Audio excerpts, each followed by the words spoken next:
This is David Kaplan, and I will report from anywhere. Measure Z, which just passed in the recent Fresno elections, will add more features and exhibits for children and their families to enjoy here in Fresno. Veteran zookeeper Alex Alomar says the Sea Lion Cove exhibit came as a result to the passing of the original Measure Z in 2004. It was over a year of construction, but it went really smoothly, really well. It was the biggest chunk of that Measure Z money that we had used thus far. And again, we were really happy with the way that the community responded to that. And we've actually won some amazing exhibit design honors.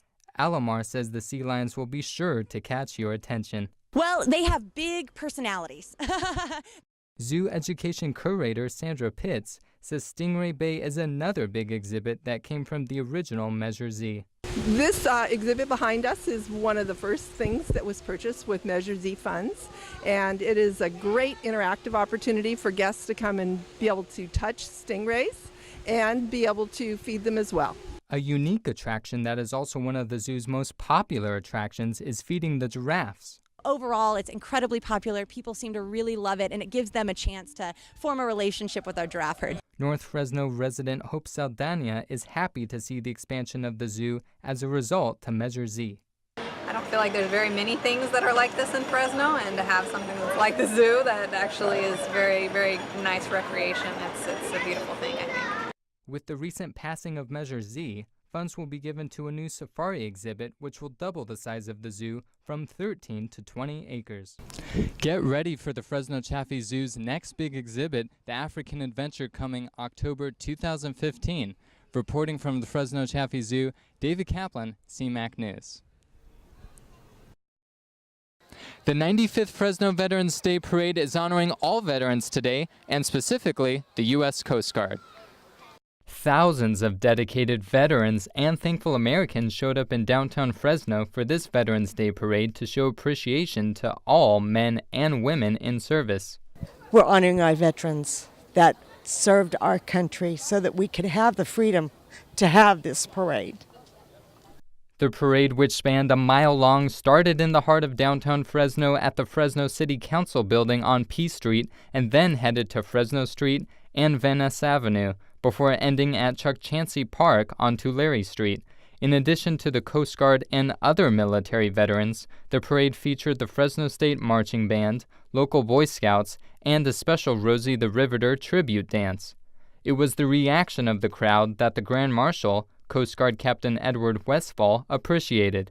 This reaction, it really brings home the importance of our service, as well as the emotion. The emotions are probably more than anticipated. The crowd is exactly as advertised, a very large crowd and a very enthusiastic crowd. Coast Guard Flotilla Commander and co-coordinator of the parade, Douglas Lazo, says the different war veterans were well represented. The Korean vets, and then Vietnam, Desert Storm, all of the different people and different units from those different wars.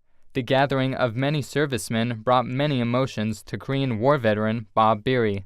It means a lot to me to see this many GIs together. With all the city did to honor our veterans, there's only one thing to say. Go Fresno. The Fresno Veterans Day Parade, the largest in the country, is projected to have 40 to 50,000 people today, enough to fill an entire football stadium. Reporting live in downtown Fresno, David Kaplan, CMAC News. The Houchin Blood Bank is 50% below where they would like to be for their blood count, and they'll take all the blood they can get. The Houchin Blood Bank slogan, "People live when you give," is the exact reason why 17-year-old Malcolm Harrell donates his blood. I think that it's not really about the plates or any of the gallon clubs or anything. I think it's about saving lives more than anything. The senior year Valley Oaks Charter School student is so passionate about blood donating that he is doing his senior project on the subject. I want to inspire my fellow students to donate blood as well. And I want to do this by showing them different statistics about blood donation and also possibly different aspects of blood donation. Malcolm even beat his older brother to the 1 gallon club. I think he's probably a little jealous. Houchin Blood Bank RN and charge nurse Carlina Russum says Houchin plays a big part in providing blood to local people in need.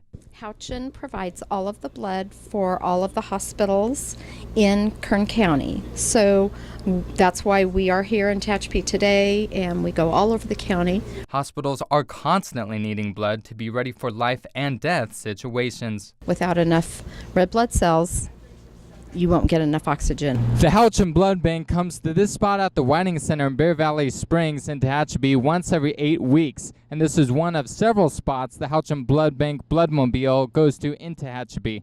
Reporting live in Bear Valley Springs in Tehachapi, David Kaplan, back to you. I will report from anywhere.